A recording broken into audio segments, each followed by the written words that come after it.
Hello, everyone. My name is FocusSight. I'm happy to be here at Midwest Speedfest for Mid-Fall Speedball 2020. We actually had an incentive for this run, and we have finished that at least. And so we're going to be running on the Japanese release of Mega Man X7 or Rockman X7, which means you get to save 2 minutes overall. Hooray! Yay! With me I have on commentary Timelink. If you want to mention yourself, feel free to. Yo, hello. I'm Timelink. I speedrun a bunch of Mega Man, including this one as of this year, and I guess I know a few things about it that I'd like to share today. So I'm excited to be here as well. Yeah, it should be quite a fun run. X7 is underrated, I feel, as a Mega Man X game in general. It's the only 3D Mega Man X game actually out there as well, so it's a very different run. It's been getting a lot of attention this year, which is very nice to see. For sure. We're actually also running on the X Legacy Collection re-release because that loads faster, and also it's just the best version to play on. And there are other reasons why the Japanese release is better than other releases, bar just text. So, if we are ready on time, I'll go ahead and do a countdown. Should be all set. Sweet, okay. So I'll count down in 5, 4, 3, 2, 1, go. So, alright, good luck. What is this? What is the plot of this game? Basically, X7 is set... Oh, what? Huh? Huh? Okay. I've never seen that happen before. I don't think anyone has. What? Get your bingo cards ready, everybody. I don't know what that pan was. That pan in. Yeah, that's not usually happening. That doesn't usually occur, yeah. That was... But plot. So, essentially, Mega Man X7 is set sort of between... the games after X5 are sort of weird as to when they occur.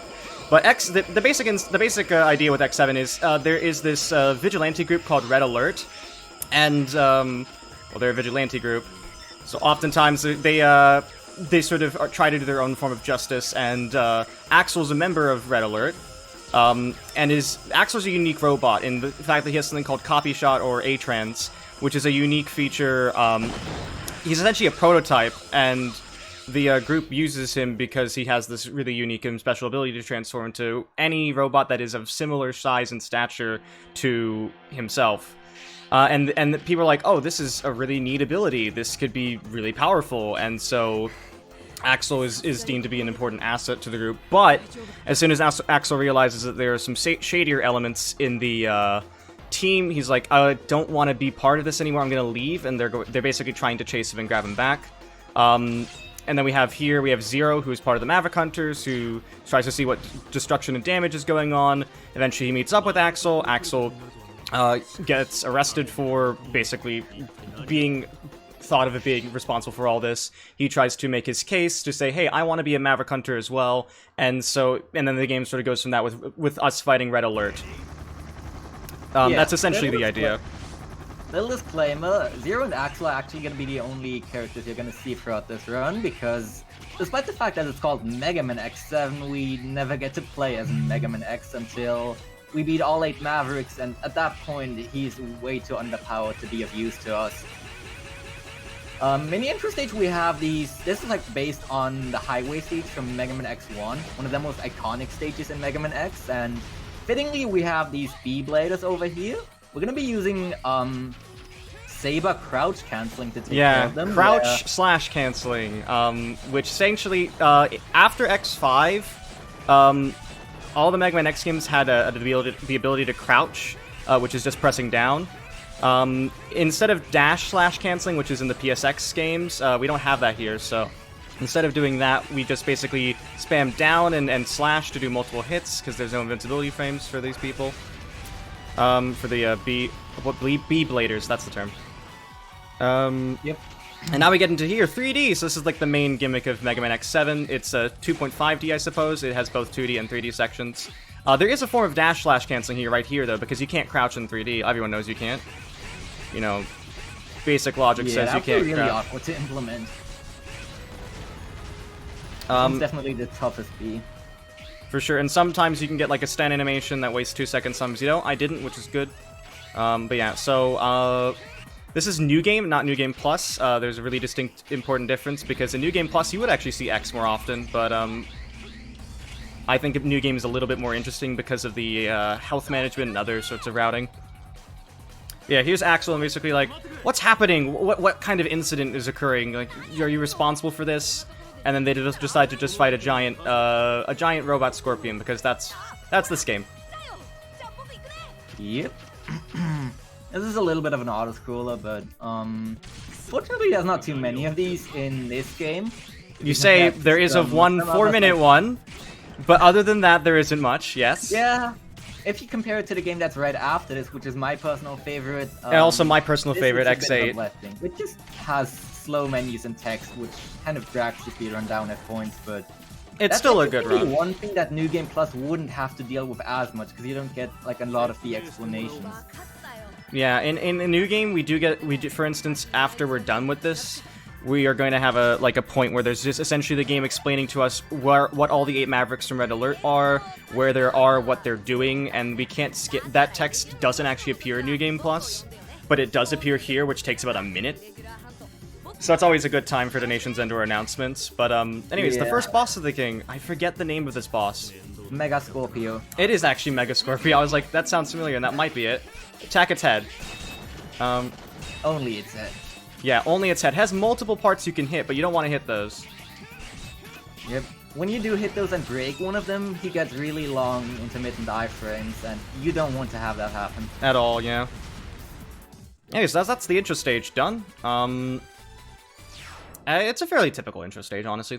And unfortunately in New Game Plus, that's pretty much the only time you'd ever see Hexel, which is kind of funny.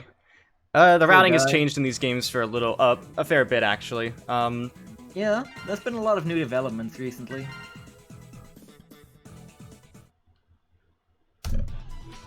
Anyway, so... Alright, and now we're gonna get a whole bunch of text. The problem with all these menus and text is that we cannot actually speed up the text. We just need to wait for every character display and then advance the text box, which is like the big reason why Japanese saves so much time, just because there's way less characters. Mm-hmm. So, if there's any announcements or donations, Conception, feel free to mention some stuff now. You have about, like, 30-40 seconds. For sure, appreciate that. Just as a reminder, every August, Midwest Speed Fest partners with Minnesota's largest gaming and esports event, 2DCon. Our next on-site event, Midwest Speed Fest 2021, will be a part of 2DCon 2021, which will take place in Minneapolis every year on August 27th through the 29th. For more information, including how to register, you just go to www.2dcon.net. So the funniest thing about this is that when we say their explanations are pretty cool, it's pretty cool. They're asking us to choose 2 of 2 characters right now. I wonder who I'll choose. There is actually something important with that, and we'll get to that later in the run. Yeah, we do a swap, like in we swap out who's first after this stage, but yeah, there's an important reason why we start with 0 here. An explanation on that. Yeah, I do find it funny. Choose 2 of 2 though. It is very funny to me. Anyways, so now we're getting to the main thing. So dash jumping is obviously the fastest way to move in this game, more or less.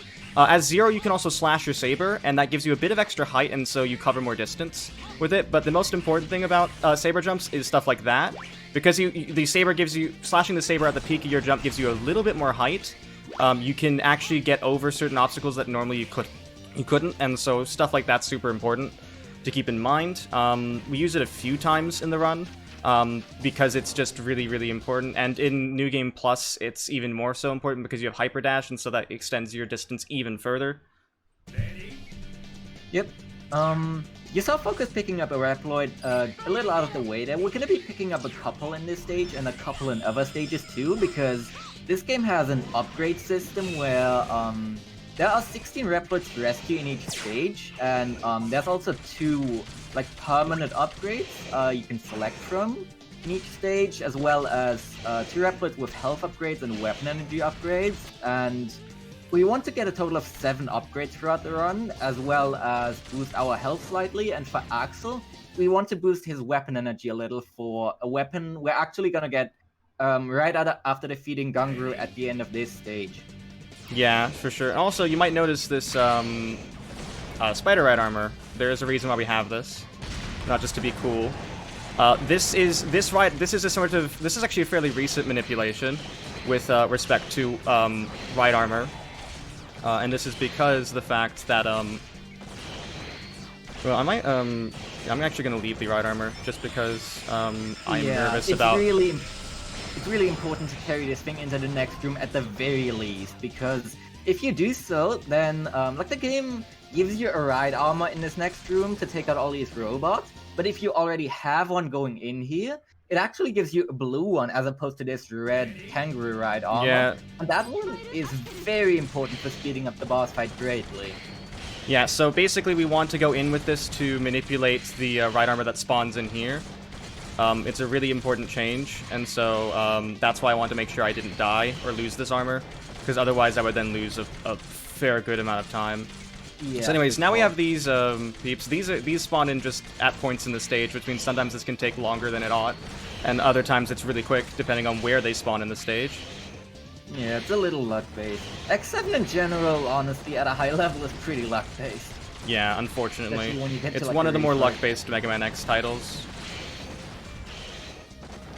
It's a little I'm just unfortunate, gonna- but it does have a lot of really cool things that make up for that. So when Focus gets down to one robot left, he's gonna... Oh, I'm actually going to do it now because I'm low on that, and I don't want to do the explosion animation. yeah. So there's this... So he's gonna swap to the blue ride armor, and this... the health of the blue ride armor actually does regenerate when he enters the boss. And we're gonna be using it exclusively on Gungru with this shield dash move, which inflicts Hello? barely any iframes, but does very good damage. The only downside is that it requires us to be Where inside is it? Gungru's hitbox for quite a while, and it is actually somewhat liable to die. There he is. I was like, Alright. where? Like, I've never had someone, Yeah. like, wait that long, but okay, game. That was really weird. I've never had that happen. This is a run where everything just doesn't occur as we expect it to. Still surprised by whatever happened at the intro stage. I've never seen it pan in Yeah. like that.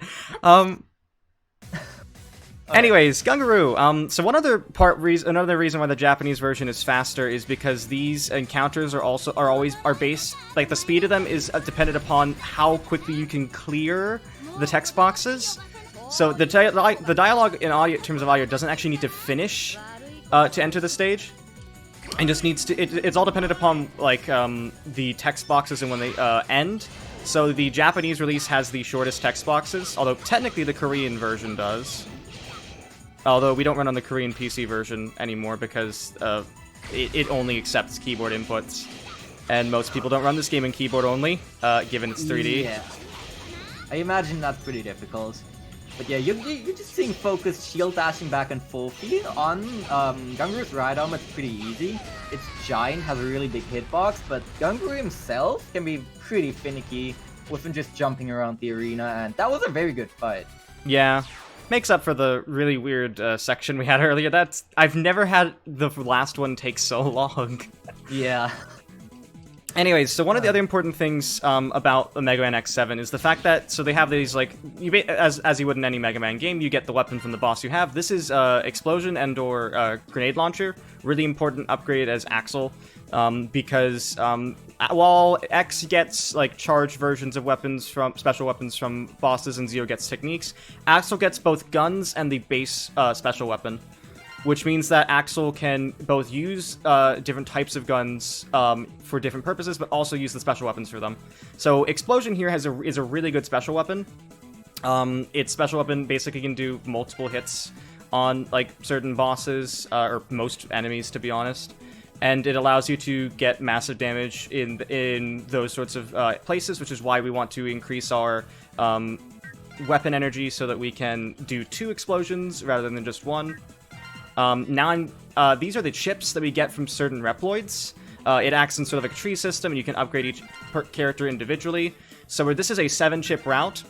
We're going to get 7 of these in total, and once we get enough Reploids, we don't actually want to get any Reploids in the run at all. What we're first improving is Axel's speed, so that we can get Hyper Dash, which is the third level of that branch. Essentially, this makes Axel's dash speed faster than usual and allows us to get certain cycles in other places much easier, and it's generally just a better upgrade as a whole. We do not get it for Zero as well, though, because every time it takes a long time on terms of menuing to actually select these things, and it slows down the post boss areas, and it's just not worth it to get 10 chips to get 0 to hyperdash as well. The cost outweighs the benefits, so we don't really do that. Gonna be our speedy character. So the reason why we're doing this stage now, Borsky, you can see we're in a ride chaser now. We got to disarm bombs, and the way you disarm bombs in the future is to collect them. Basically, we do this stage because it doesn't require normal, like, speed movement. Like, these ride chasers are consistent in terms of speed. You can accelerate by pressing A, and you can't really decelerate other than just letting go. And you can also shoot stuff. Or having a wall. You need to. So this is Tanaka. This is one of the ones with the chip. Tanaka likes to despawn, and so because of that, it can be kind of annoying to get sometimes. Go on, sorry. In the first stages, we actually collect both of the replics with upgrades just to get those out of the way as fast as possible, but then we kind of skip 1 until 5th. Yeah, so and we now have... we did collect the weapon tank here, which is going to come in handy much later in the game in the refights to fill up our explosion and give us 4 uses, essentially. That's why Focus kind of like took an extra lap, or the start of an extra lap around the circuit. Yeah, so that weapon sub-tank is super useful. It's actually a fairly recent change as well, because Tsukimos, who is current world record holder for a lot of categories on X7, runs 100%. I don't think really anyone else does. And so he was aware that was a thing. I wasn't even aware there was a weapon sub-tank until he mentioned it. I'm like, okay.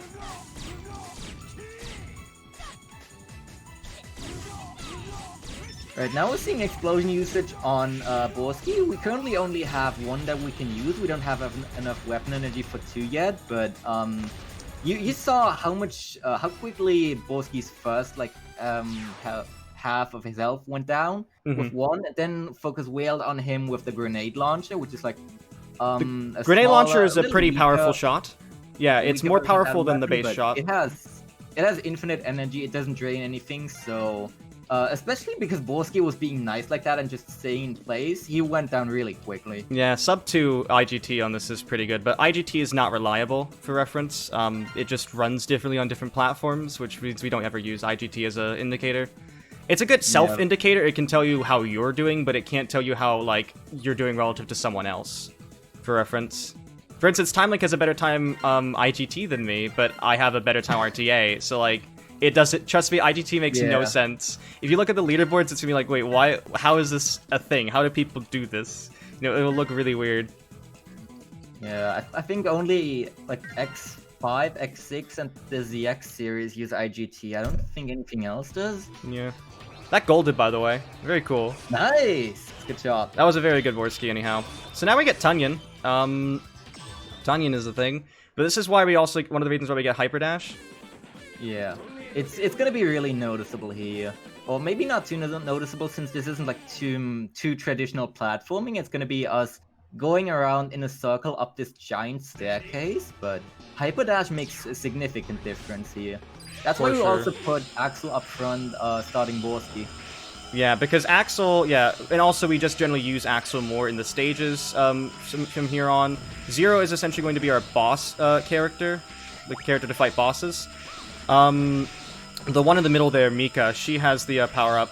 You know what the annoying thing is, though, in English, which they translated things, they actually swapped names sometimes, so the one you actually want to get in English is called Lily, but Lily is a different Reploid in the Japanese release. There's literally a different Reploid identically called Lily. That's so weird. And now we get to this one. Yay! Yeah. So this is what we say X7 is much more RNG dependent than most of the other games in the X series. Mini bosses like these are really indicative of that. I'm just going to shoot and then roll so that Axel gets invincible and can just basically continue wailing on the mini boss. Right. This is honestly probably one of the worst parts of the run if it goes wrong. It went really well. So good job. Well, good job for getting good luck, but still. Oh, that was amazing. So that thing can, like, even after just doing one attack, it can basically retract into its shell and just do a spin cycle where it, like, outputs blades. Yeah. And just kind of rotates around the arena. And whenever it pops out again, it has a chance to immediately go back in with you basically getting no damage, and it can do that indefinitely. So it's really, really awful if it does. But that was amazing. And now I'm forgetting where I actually am. Yeah, now there are holes in the floor, which means we can take advantage of Zero's double jump and actually skip very large parts of this section. Yeah, we want to get one person, which was Keiko, and I actually did get her, so that's good. Alright. So now we have Tunyon.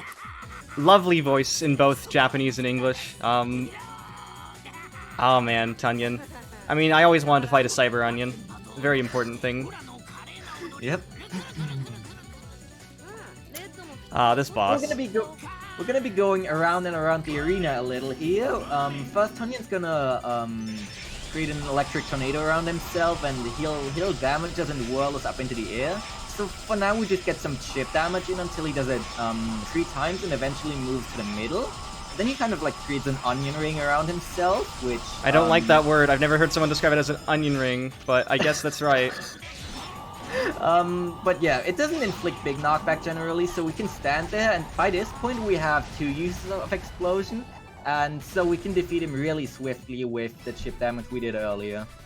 Also, I'm not used to this being this smooth, because I play on the Switch version, and Tornado Tunyon going around with the tornado actually lags the game pretty heavily. On Switch, for sure. I remember that being something very distinct when I ran on Switch. I'm running on PC, which generally is the best version to run the X Legacy Collection on if your PC is decent enough.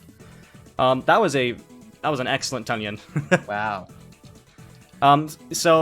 Other reasons, though, I forgot to mention, really importantly, in X Legacy Collection, so the reason why we're playing on Japanese is it's twofold. It's not just the faster text, but in the Japanese and international releases, so the PAL release basically, the damage tables are normal. Everything's pretty powerful, and like your base shots do a fair amount of damage. The US English release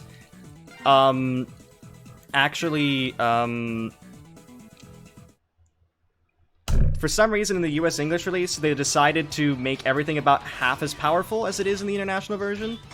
And so, if you ever played the US release of X7, you thought, this game is hard, this game is not very generous to me, you aren't wrong, because they really just decided, for no reason in particular, to make everything super weak in the US release. Yeah. Which means I recommend if you buy this game and you play it casually and you play it on this version, play the UK English release. It has the Japanese damage tables, but you'll still be able to understand the plot of the game and the dialogue if you don't understand Japanese. Yeah, that's what the bid war was between two. It was just Japanese and UK. Yeah, there was no way I was playing in US English. There's no way. We're not doing that. Because imagine that Tunyon mini-boss, but in the US release. Yeah. There's almost no way to one-cycle it. You would need extreme luck for that. I don't even know if it's possible, to be completely honest. I'm pretty certain it wouldn't be. I wouldn't recommend it. I wouldn't recommend anyone to ever try. Crowing is the first stage where we want to completely avoid collecting Reploids, because, like you saw in the previous stages, Aelia always gives us a tally of which Reploids we collected and which Reploids died. And in this stage, since we don't collect the upgrade Reploid, like, it's directly on the way in the next stage, so it's better to do it there. We just want to completely skip that tally screen and hopefully just avoid Reploids altogether. That's one that's kind of prone to dying, but it's not a big deal if it does happen.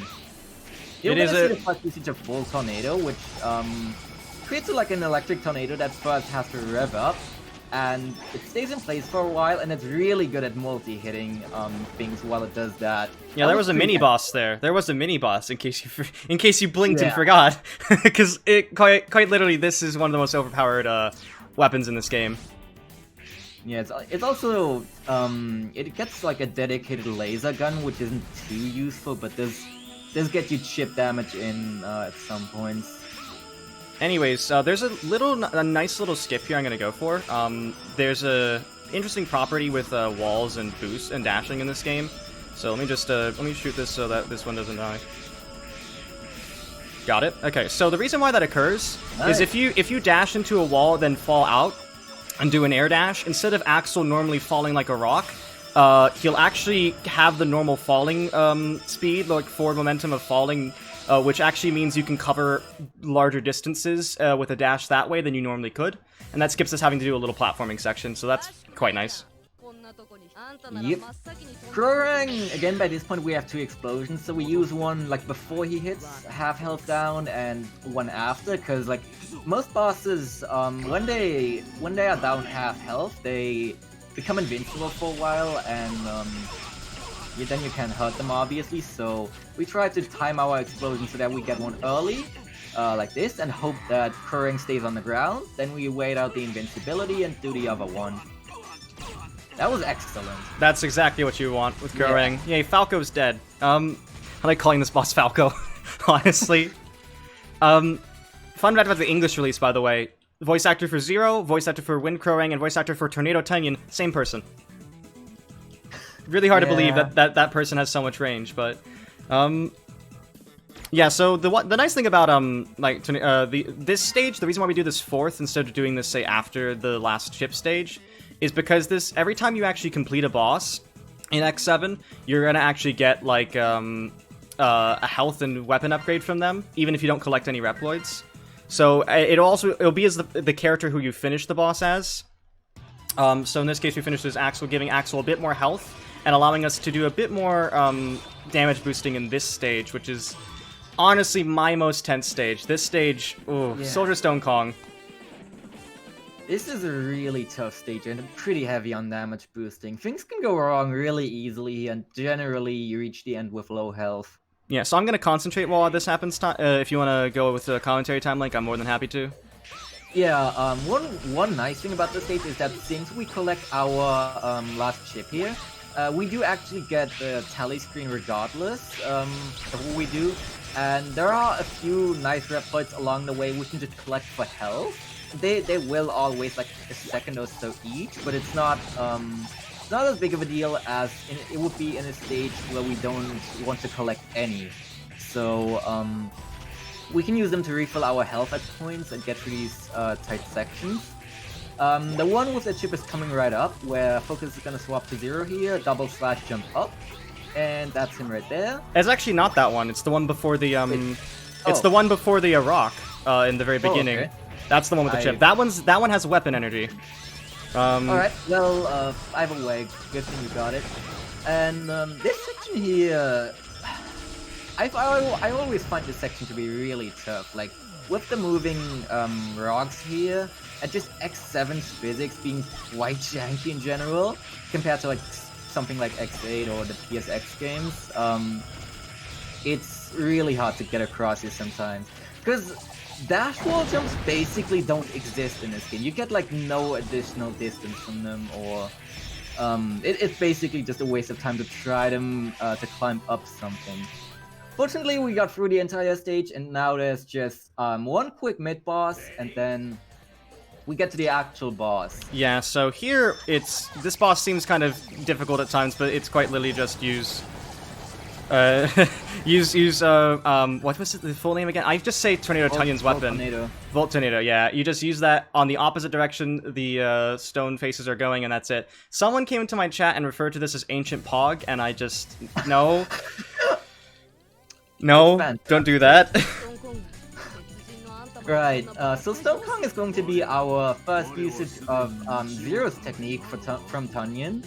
It's called Raijin Shao, I think? Raijin Shao, which literally means rising thunder god.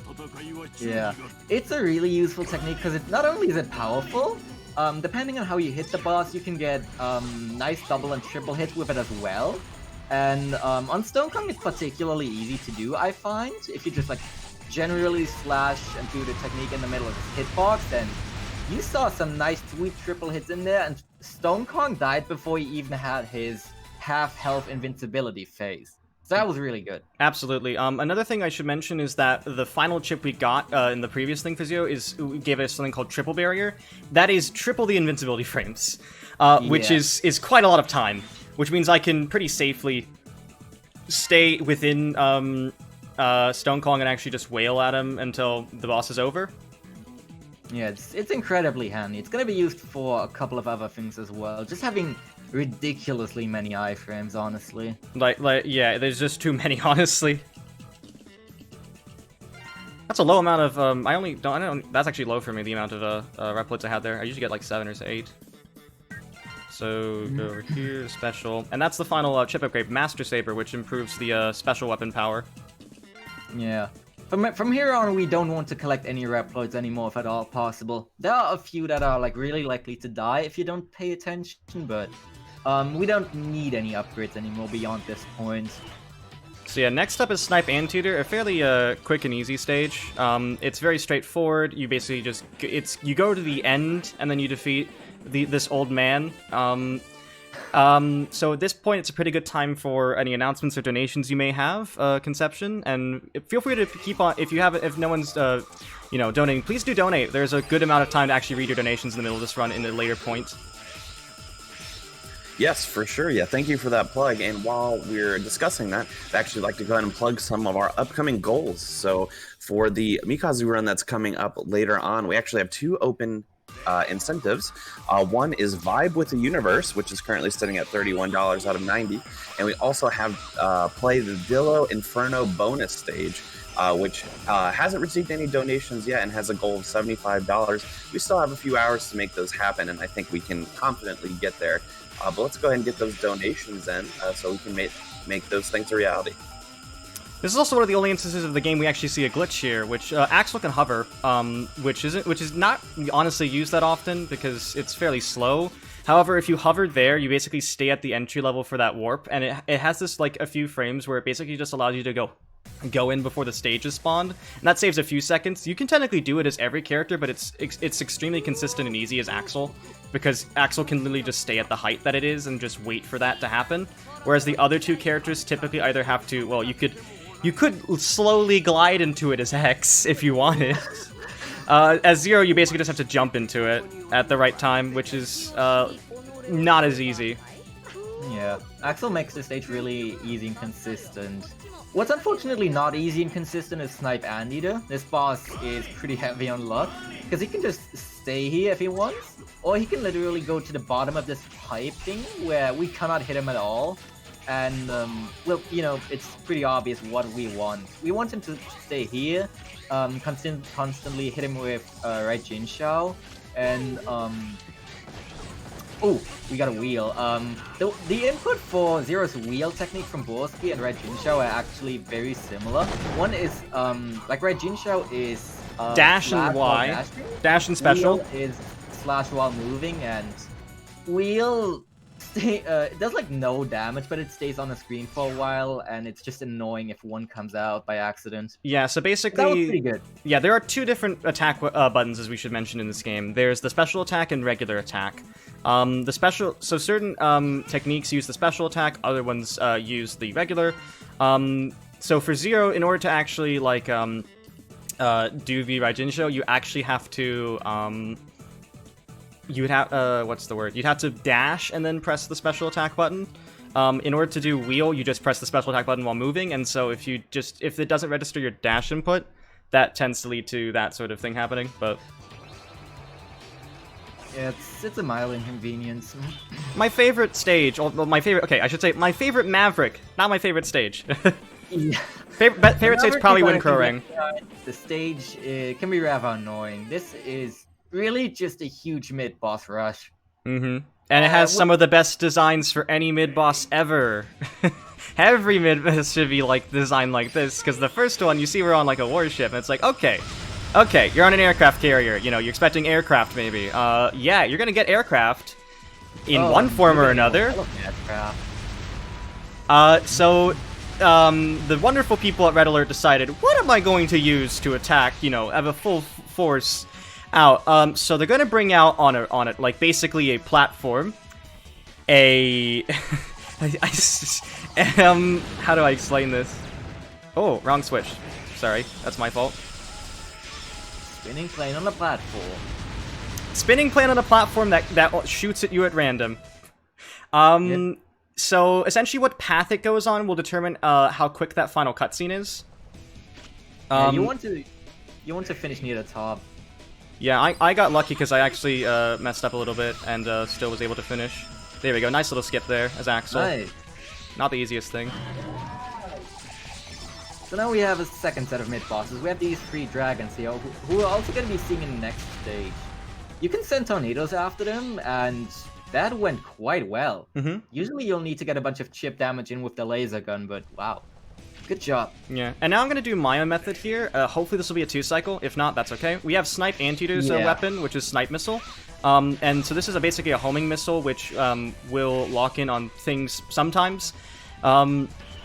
Essentially, in order to defeat this, which is the humanoid bridge, like bridge is in like the head of a ship, we need to defeat all the turrets. And so I'm going to roll into the one at the bottom here, so I can just shoot it in one go.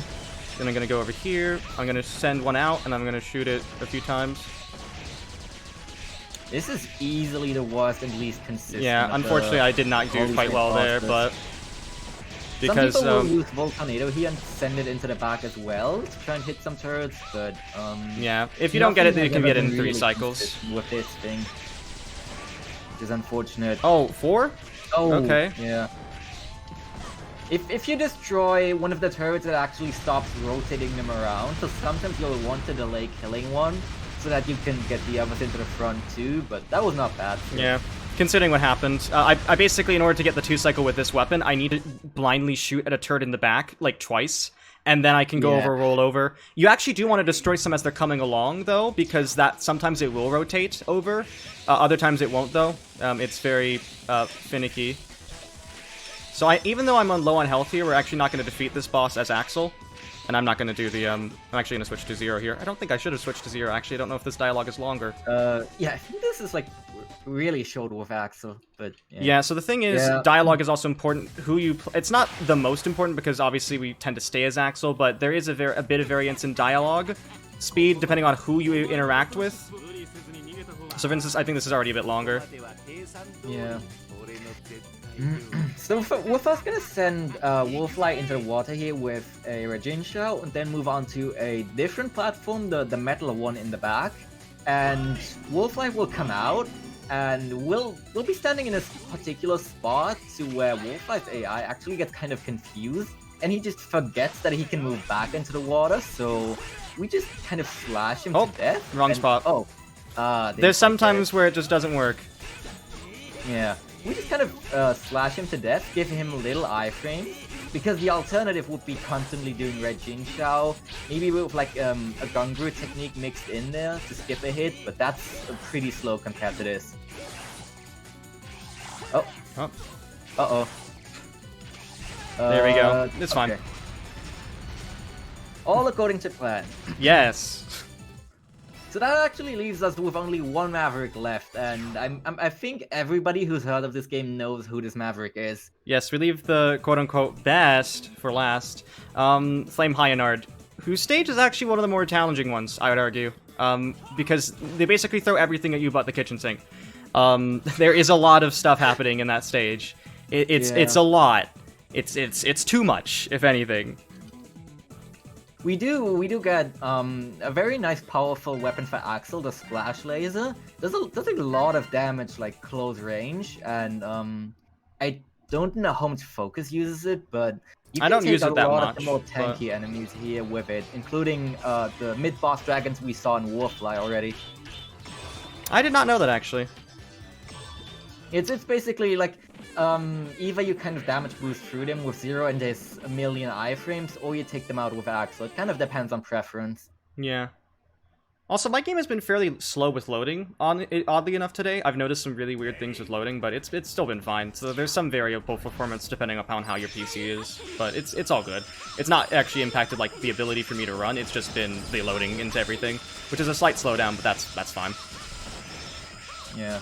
So these, like, purple yellow robots, like the big tanky ones, you can also take those out with Splash Laser instead of having the damage boost them, but Axel's not really used past a certain point in the stage, so it doesn't really matter. He just has one important mission in the second half, and then it's to do the start of the boss. I think here he's gonna swap to 0 soon? Yeah, very soon. right here, because Axel still has Hyper Dash and Zero doesn't. Well, Zero has triple invincibility, and that's useful. I also want to make sure I'm not, like, too weak. Okay. It's very important that I get this in the right cycles, because we don't want to collect Gym here. Yeah, this guy, if you do that wrong, he's really likely to die against one of the dragons. The dragons do inflict, like, the giant knockback that, like, throws you on your back and leaves you helpless for, like, 3 seconds. Mm-hmm. So anyways, we're gonna go right here. This is the only time we actually use Copy Shot in the run. It's Axel's base special shot, but it's kind of weird to work with. We use it here so that we can hover over this gap and skip pretty much most of this section, and then after that I'm going to jump and then do constant air dashes as the fastest form of movement thereafter. Want to keep note of my health. I'm not going to use Axel in the boss pretty much beyond the very start. Yep. So I'm still trying to be careful though. We do use Warfly's weapon here at the very beginning to kill legs, which is going to be important. Yeah, the loads here have been really weird for me. I don't know why. It's fine though. Flame Hyenar has this giant gazelle-like robot that he sits on top of, and he sends his clones at you to do the talking basically, but you can actually defeat the legs, which is what you intended to do, and then climb up to him. Then we're gonna go on the gazelle's neck and constantly right Jin Shao him. And as soon as it stops moving again, it's going to become really awkward because the collision up there is just very weird to work with. Come on, Axel. There we go. And so I can get up here. Yeah, and I just, as Zero. Attack like this. Imagine this in English. Oh god, don't want that. Yeah, this is one of the most infamous parts of the game on English. We did get to see that during the Mega Man X Series Relay Race on the GDQ channel this May. Like, that was a common agreement for the runners to play on UK. Yeah. So we did get to see, we did get to hear Bound to the Ground 3 separate times. Which The was funniest fantastic. thing is, in Japanese, it's technically more repetitive. It's literally just burn. Not even burn to the ground, just burn. Every time. There's no burn to the ground equivalent line. It's just literally the word burn, burn, burn constantly. Which actually makes it more annoying. So that's the base alright, Mavericks so- done.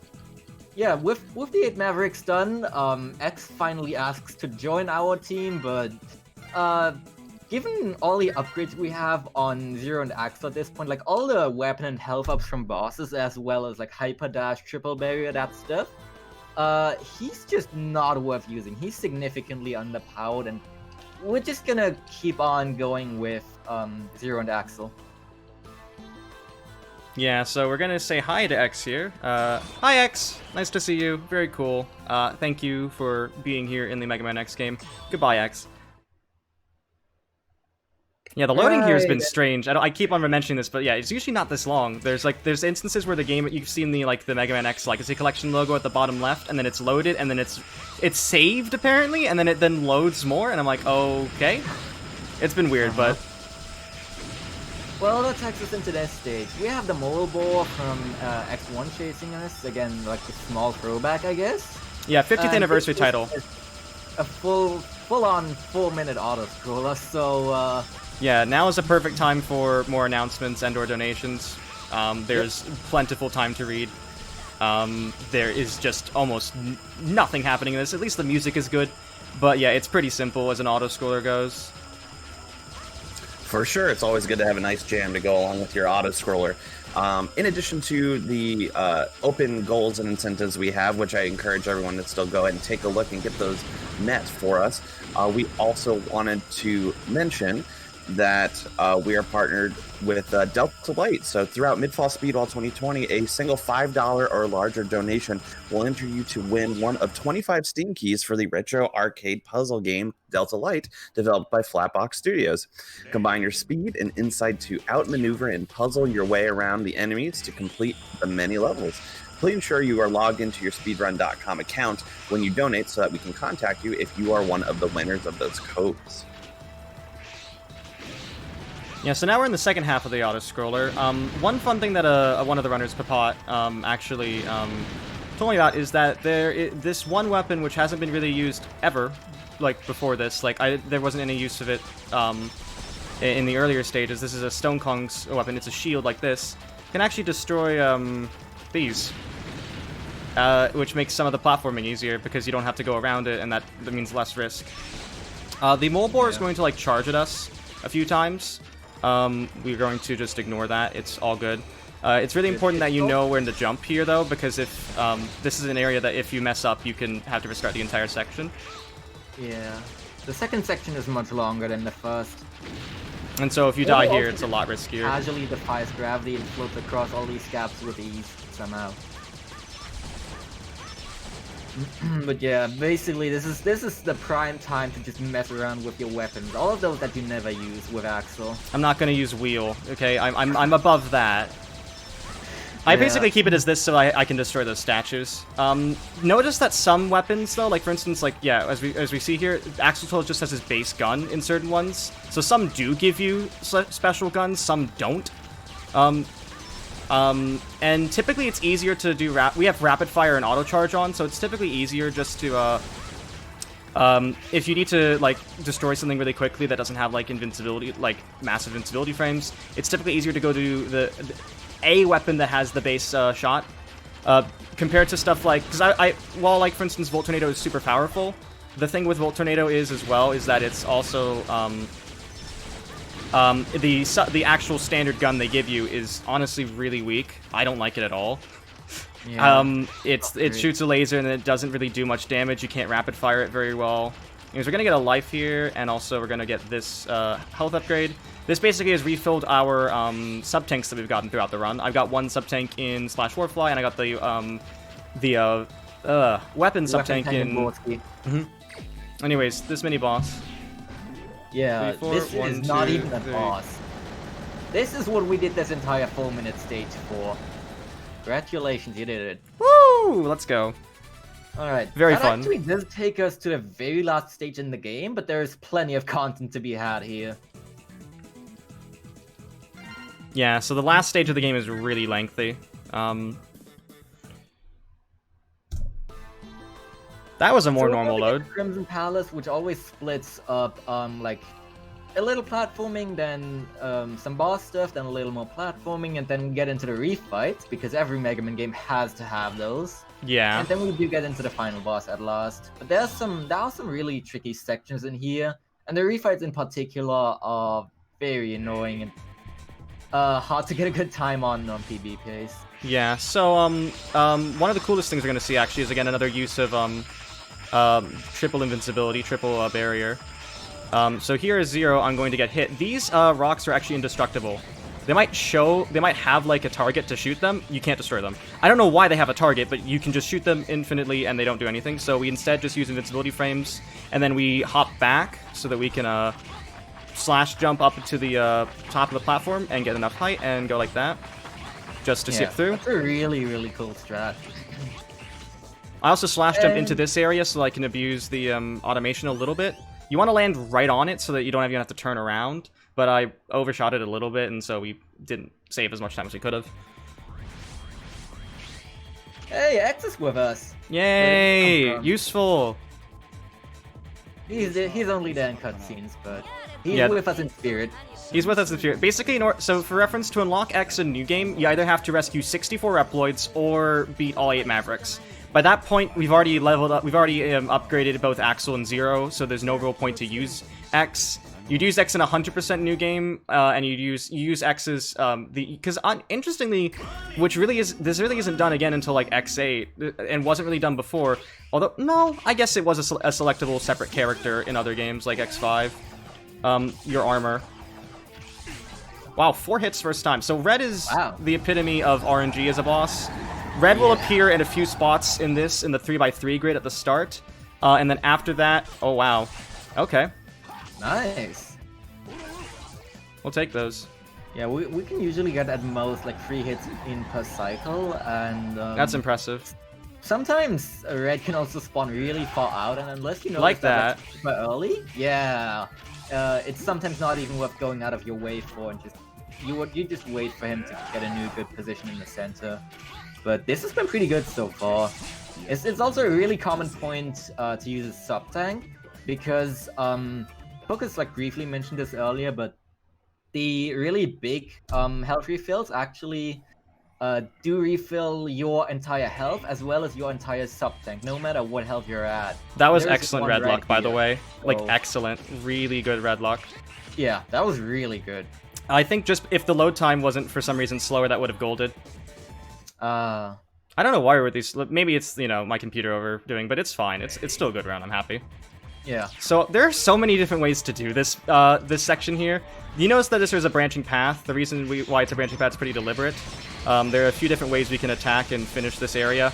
I'm just gonna... I use Snipe Anteater's weapon because it does this interesting thing. If the enemies turn, it's going to hit them multiple times and allows me to just shoot at them like this and get like them done really quick because of the way it curves. It's quite nice because it's really fast.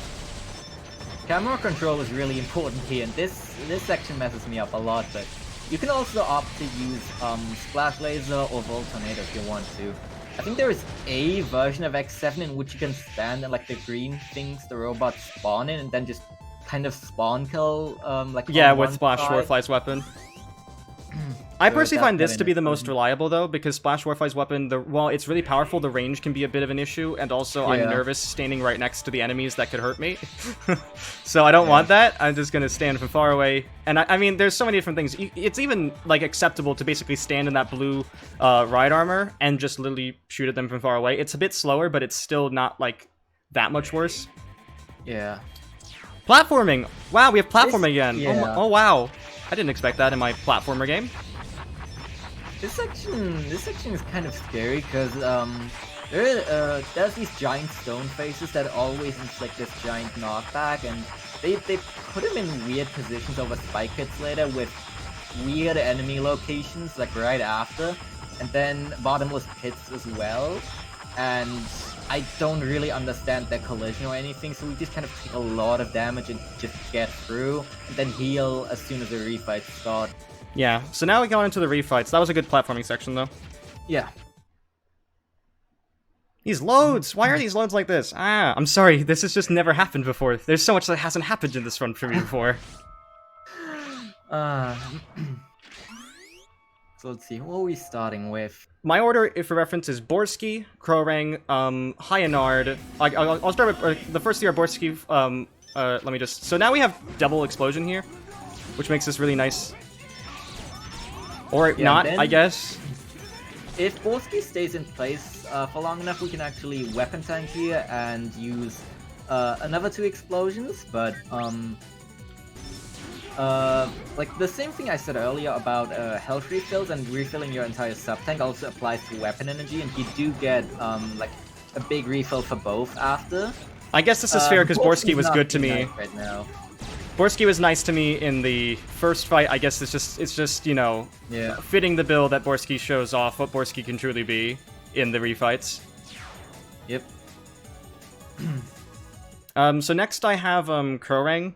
So Krorang is pretty much the same exact strategy as we would have for Krorang in the previous one. Although for reference, all the bosses have more health than they did in the other ones, so it takes a bit longer to get them to certain patterns and stuff. Yeah, we're gonna dodge roll around here at the start because Axel actually auto locks on like the nearest target when you dodge roll, which is really Oh, handy, side explosion. especially because you have auto fire on. That's unfortunate. And Krurang can go back into the background like this, which you don't want to see, because those blades he throws out actually do also deflect like your grenade launcher shots. But yeah, he's gonna be Thank coming you. back into the foreground because of his like invincibility and rage in the back, and then we're gonna be taking him out with 2 more explosions and a little bit of grenade launcher. All right. Yeah, That was a little suboptimal, but yeah, that's there was- fine. especially in the refights, there was just a lot of luck involved in what they do, and Sometimes there's you get limited side things you can do launched. to compensate. You do a side explosion. Because the game is in 3D, and so sometimes it just registers, hey, you're not in this area. You're not doing anything. It's okay. Don't worry. I want you to shoot towards the foreground. Yeah. Make sure the explosion's smiling. So this is the reason why I now do Hynard is because I'm going to swap to 0. This routing basically limits the amount of swaps you need to do. I'm going to go ahead and water the legs. as you would. Any plant would know how to. That's how you take care of a gazelle. I've totally seen a zoo. You know, that's how they help gazelles. They water the legs. Anyways, so Hyanard has more health, so we can't really one-shot him before he does these cycles. So I basically just wait for 3. Now I should be able to do 1 hit more. The giant missiles coming down, they do actually inflict this big knockback as well, but we take enough like damage just from other sources, like Hyanard's flames, that just let us tank the missiles, fortunately. Yeah, it's very fortunate. That fight can be pretty risky because like you're constantly over lava, and if something does knock you back in an odd way, or the gazelle starts to turn around the corner suddenly, Hyanard can just dunk you into the lava with no remorse. But oh, there's something even worse than that. You can defeat the boss, and it could still destroy you. Yeah. Even post finish. But yeah, same exact thing for Stone Kong. Nice consistent triple hit with Raijin Shao here. Nothing special about this one. Unfortunately, though, there are cases where, for some reason, because we also want to destroy the sword, so his attacks are limited. But even if he doesn't have the sword, there's this one attack he can do which spawns a boulder and wastes a lot of time. We haven't gotten that good, which is good. Also, this is really funny. So you know how Raijin Shou has been really powerful? Yeah, we're gonna use Raijin Shou on the Maverick that gave us Raijin Shou. Yeah. That's the best strategy. So I'm just gonna do Raijin Shou into it. Yeah, 2 hits. Tanyan refight is very awkward in my opinion. I hate this fight on the Switch. It is very awkward on Switch when the slowdown's there. But because this boss always gives you like 3 chances, like this boss always like finishes within like 3. There's always 3 attacks before the mid phase, which allows us to essentially do Tornado Tanyan's weapon here in order to get multiple hits and make sure that the desperation animation never plays. Yep. So now we're going to go over here to Warfly, and there is a slightly different strategy here than the actual fight, because we actually have Axel at full health and with all 4 explosions. So what I'm going to do here is I'm going to go over and attack Warfly with his weakness, which is Raijin Shou, and then once I'm there, I'm going to swap over to Axel on here, swap over to Explosion. And now we want to get into this exact spot so that Warfly doesn't go back into the water and just keeps attacking us. And then we use all our 4 explosions on him and take down his health really quickly. Then swap back to 0 and do a couple more slashes and then Raijin Shou to finish him off. That was really good. Absolutely. We got all 4 explosions. That fight is so good compared to what you used to do. Yeah, I remember just waiting there, wailing, going, okay, you're gonna die soon, hopefully. And the thing is, even though you have triple invincibility as 0, you don't have the damage reducer or the knockback reducer, which means you can still get knocked back occasionally. And you can still lose a lot of time from that, but that's a lot nicer. And even if you don't get all 4 explosions, you tend to at least get 2, which does save some time. And the good news is, before the final boss, we do actually get a health replenishment anyhow, so that's nice. And now we have this one again. I see we're saving the worst for last. Yes. Okay. Okay. This you're going to the bottom. Very good. Okay. I don't know why you wanted to go to the bottom, but okay. Appreciate it. This is a very weird pattern. Okay. I'm also standing towards the right. Anita has kind of a weird iframe behavior where on most bosses the triple hits will just like periodically take their health down over time as you're in the air with Raijin Shou. On Anita, they just actually kind of like fix that. All go off his health immediately as you do it. It's weird. Yeah, it also depends upon whether oh, nice camera. Man, this camera's been especially cool to us today. Yeah. I'm gonna get this one last. So this is the last major refight. So remember how we had